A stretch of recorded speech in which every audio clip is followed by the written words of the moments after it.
This is a quick tutorial that will show you how to make a simple fabric Easter egg pillow to use as decorations or Easter basket stuffers. To start with, you want to cut out the back half egg pieces from fabric scraps. Sew the top and bottom of the eggs together, only on the edges. Leave a gap in the center. Now you can sew fabric scraps together however you like for the front of your eggs. Arrange it into a collage and get as creative a design as you want. Then you want to cut out your Easter egg pattern from your scraps.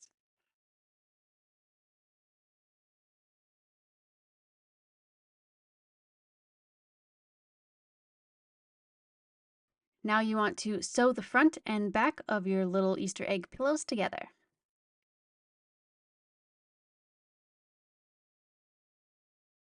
Then clip the curves and flip your Easter eggs to the right side.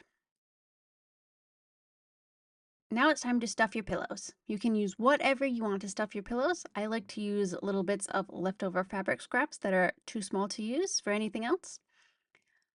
But this does make the final pillows a little bit lumpy, so if you don't like that, you can use polyfill or a more traditional type of stuffing material instead. Now all you have to do is sew up the little gap in the back, and your little Easter eggs are finished.